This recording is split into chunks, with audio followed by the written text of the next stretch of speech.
The new Horde Hunt event tasks us to collect bones and skulls from zombies across Modern Warfare 3. But is it faster to jump into multiplayer with quick games of Hordepoint? Or are these zombie-themed rewards actually easier to unlock playing zombies? Let's find out. Alright, looking at our starting total, you can see I've definitely played this event quite a bit here. We have 5,170 bones and 466 skulls. Jumping into our first game here, it's going to be Hordepoint on Rio. For Hordepoint, I like a couple different types of weapons. Sometimes I go with an LMG, sometimes I go with this SMG. Oh, but we got lucky. This little orb right here is exactly what we wanted. That little orb indicates where the zombies are spawning. Now, if you're lucky, you could pick up a pack-punched weapon, and that's going to deal much more damage to the zombies. So all you want to do is kind of not just play the objective at all, actually, and you just want to go for the zombie kills right here. Look at all these bones that we can collect right here.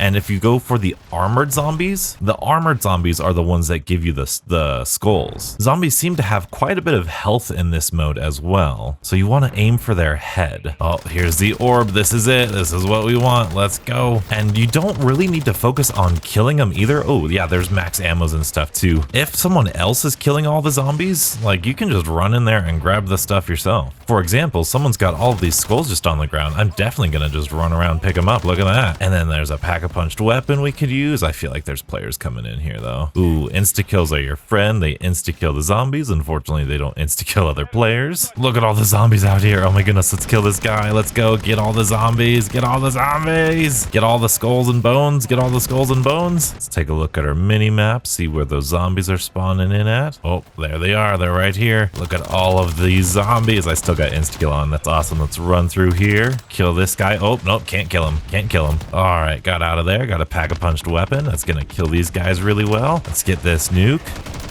Kill that guy, get some points on the hard point. I got my kill streaks, and we got this whole horde right here. Haha, another kill streak. Oh, look at all these skulls. Look at all these skulls. No! All right, we didn't get many player kills, but 80 zombie kills is pretty darn good. I'll do the exact calculations later, but that match lasted about 7 minutes. All right, so I believe that was 640 bones and 45 skulls in one game. All right, game number 2 on meat. I feel like there is an affinity for the smaller maps in this game mode. We got an insta-kill. That doesn't seem to be working. Not gonna lie, this is like the slowest game of meat I've ever played. I feel like I've got no zombies this game. Oh, let's go like this. Pack-a-punch this guy. There we go. There's some zombies. Oh, that's much better. Look at that. Zombie player. Someone's got the Ram 9. Oh, I'll take that. Look at that. Oh, look at all these zombies. Okay, nuke. Let's get all of this bones over here. Oh, that's so good. Rick Grimes, you're dead. Ooh, look at all those skulls. Look at all those skulls. We got it. Oh, there's an insta-kill in here. There's an insta-kill. Let's get him. Let's get him. Oh, there's gonna be so many zombies. There's gonna be so many zombies in here. Oh, we've cornered ourselves. We've cornered ourselves. That's okay. We got all these things in here. Look at all those zombies. Ah! Look at all the zombies. Even if you're not like a multiplayer guy, this is pretty fun. Like, there's just so much chaos that you can just still do stuff and grind things. I think the event also helps. I think, you know, grinding out skulls and bones and stuff is really fun, but like, if it weren't for the event, I don't know how much fun it would be. All right, that game lasted a similar amount of time, a little over 5 minutes, 6 or 7 minutes here. 48 zombie kills, that's pretty good, which is 490 more bones and 36 more skulls. And game number 3, this will be the last Hordepoint game we play before we switch on over to zombies. And we're playing on Invasion from the OG Modern Warfare 2. I'm also using an LMG this time around. I think they're spawning on this side of the map. Yeah, they are. Let's go. This gun is crazy. It's got 200 rounds. It just keeps going. Plus, I think I'm going to go after this pack-a-punched gun right here. Yeah, there we go. Woo. Make sure that's clear. Oh, awesome. Oh, look at all the things in there. Nice. Okay, we got more bones out here. Look at all the skulls. Look at all the skulls. Nice. Get away from me. Get away from me. So this game is going to be a little bit slower. Yeah, unfortunately with a bigger map, it's just a lot harder to like get in there and kind of swarm all the zombies just like that. That was pretty good though. And everything just takes a little bit longer to get to. Plus, like, if you're like me and you're just going after zombies like this, then these other players are all over the place. And oh, bummer, missed it. Yeah, that was definitely our slowest game. A little bit over 7 minutes. I'm going to put that at 9 minutes. Only 36 zombie kills, the worst of our batch here. That's only 300 more bones and only 30 more skulls. But those 3 games only took less than a half an hour. So for that short multiplayer session, we got 1,430 bones and 111 skulls. So here is game 4. This is going to be a full-on zombie game. Now you might think because this is all zombies, this is going to be so much better. Well, unfortunately, I don't think so. You see, the drop rate of bones is a lot less here in zombies. And if you've played zombies, you know that skulls only drop from heavily armored zombies, which can only be found in tier 3 as well as the storm. So we're gonna need to get geared up and then make our way into tier 3. Now we will do a couple contracts here first, try to get some of these armored zombies, because as you can see, like, there's quite a bit of zombies here in tier 3, so that's a good sign. All right, 1 contract down. We're 5 minutes in and we only have 9 skulls. Now there's a couple reasons why I don't think zombies is going to be the most efficient here, at least for the skulls portion. Bones maybe, because you can kind of farm out kills in other places, but in terms of the armored zombies here and the bones, or sorry, the skulls, to engage with the sandbox here in zombies, in order to kill these guys, you're gonna need to grind out your pack-a-punch level, get some perks, and that's pretty inconsistent here. Additionally, like, the 2 fastest contracts you can get for points is the cargo delivery as well as the HVT contracts, and those 2 contracts have like the least amount of zombies. So things that tend to be the best for the game mode of zombies aren't so great for ranking and grinding up this event. We got an epic ether tool, check that out. Now if you've watched a previous video of mine, you'll know that skulls and bones don't drop in the dark ether. But let's see if they drop by turret circuits. Ooh, they seem like they do. That's not a bad strategy. Let's spawn in some more zombies by throwing on these inhibitors. Not gonna lie, I didn't think, oh my goodness. Ooh, not gonna lie, I didn't think that the turret actually dropped the skulls and bones. I thought that was gonna be a dud, but turns out I was wrong. Hey, we collected our 600 skulls. And another epic ether tool. Oh my goodness, and a sigil. Oh, that's so good. And another epic tool, let's go. But now we have Pack-a-Punch tier 3. Does this mean that we can be a little bit more efficient here? Because we are already 15 minutes into this match and we would have already gotten 2 games down of Hordepoint, which doesn't require any setup. You can go in and just grind out zombies there. Also in tier 3, this happens a lot where you're running away from your horde and there's like a mega abomination over here, so it's not always advantageous to go back and collect those, whereas in Hordepoint, you just kind of respawn. But maybe once we get set up, there might be a strategy that's faster than multiplayer.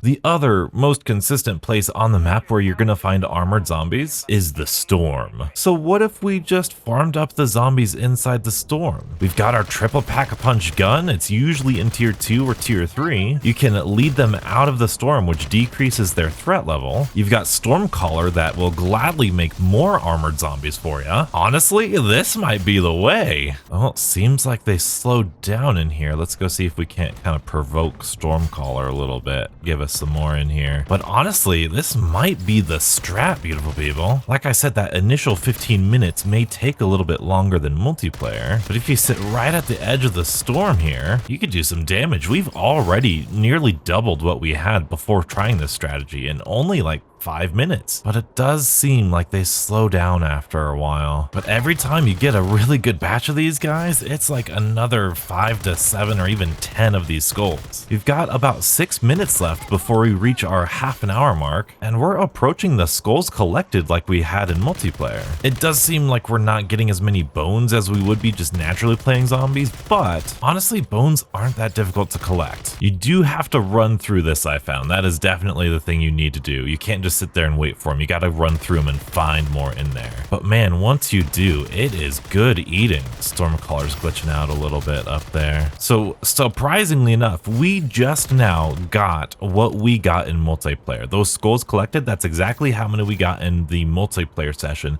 in less than a half an hour. That being said, I did use a legendary ether tool as well as a double pack-a-punch crystal, which not everyone has, and you can't do like for a long period of time. This is only one game of zombies, but also I bet you don't need that stuff to kill these tier 3 zombies. I'm sure you can use like a triple pack-a-punched blue tool or a double pack-a-punched purple tool. It might just take a little bit longer, but these guys are not giving me any problems whatsoever. I think I'm gonna kill Stormcaller here. I think he respawns. There we go. All right, cool. Let's get some points. Ooh, a gold skull. Also, we do not have nearly as many bones as we did from multiplayer. We are like 800 bones short of what we got in multiplayer. Now, again, I'm sure there's a strategy out there like the camel grinding strategy of, you know, the Outlast contracts. I'm sure that would get you lots of bones, but it wouldn't get you many skulls. And this looks like it gets you a good amount of skulls, but not a lot of bones. But then you could argue, hey, going into tier 3 and doing an Outlast contract would get you tons of both, except the barrier to entry of doing a tier 3 Outlast contract just to farm zombies is pretty high. You have to get pretty set up, as opposed to multiplayer where you just jump in whenever you want to for as long as you want to. So we figured out how best to do these skulls. If you have the time and the equipment, that is definitely the way to go. Go to the storm and just farm up those armored zombies. But now let's do this Outlast contract and see how many bones we can collect. Also, this is a brand new, you guys might not even know where I'm at. I'm under the tunnel. I don't think I've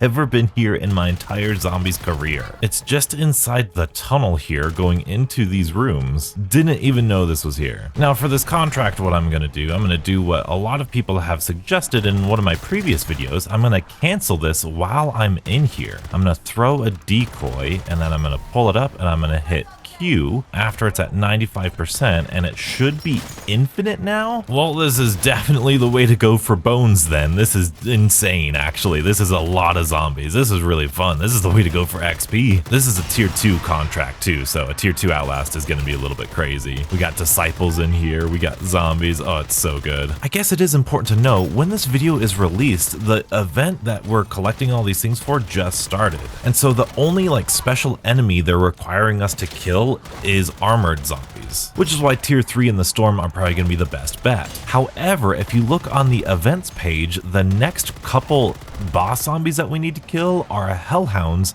and it looks like mimics or maybe just generic boss zombies. So in the future, this might be the strategy to do all of those things at the same time, except for the armored zombies, of course. And what might be smart is doing this at the beginning of a game of like a tier 1 Outlast and getting a whole bunch of points so you can triple pack-a-punch right away and then go to tier 3, pack-a-punch, and then go to the, you know, tier 3 contracts or to the storm where you can grind out the skulls. Because even though multiplayer looks like it's going to be a little bit faster, zombies might just be more consistent. It might be easier for some of you beautiful people, especially if you're grinding out Borealis or weapon XP levels, you're trying to play some zombies, do some casual relaxing fun. This is the way to go. And unfortunately, the storm is pretty close by and we have one last thing to test out. So I don't want to get trapped and miss the final exfil like we did before. So we are going to head on over to our final experiment. But during that time, we got well over like hundreds of bones in a very short period of time. So in 45 minutes, we got 1,750 bones and 117 skulls. So we know the Dark Ether doesn't drop bones or skulls. But what about here in these story missions? Well, so far it doesn't look promising. We've killed quite a bit of zombies here and nothing yet. Let's kill this horde behind us. No, it doesn't look like it. Look at all those zombies. Nothing. Well, that's just unfortunate. As we discovered, this is definitely the best place to do weapon XP grinding. So it would have been really cool if it was a great place to grind out these bones and skulls too. So many zombies. It's so satisfying. I love this part of the mission. Just look at this, and then it just shreds everything. Oh, it's so good. Well, if they ever patch it in so that these guys do drop bones and skulls, this is definitely going to be one of the best ways to do it in here.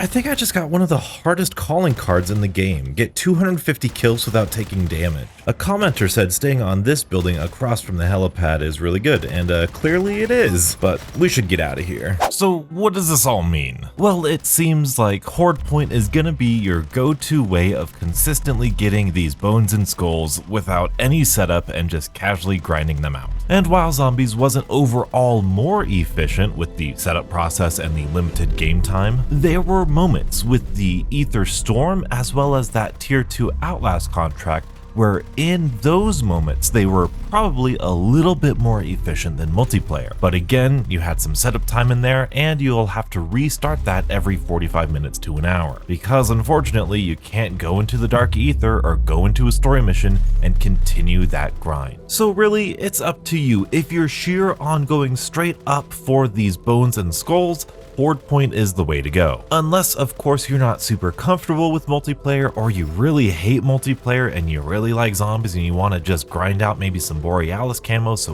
weapon XP, or just some XP in general, then definitely Zombies has the potential to get you there at a decent pace. And like I said, in the future it looks like we're going to get Hellhounds and maybe special enemies to grind out for as well. Now if you need something to listen to while grinding out these skulls and bones, I just dropped another episode of my Zombies podcast. Be sure to check it out here, and stay beautiful.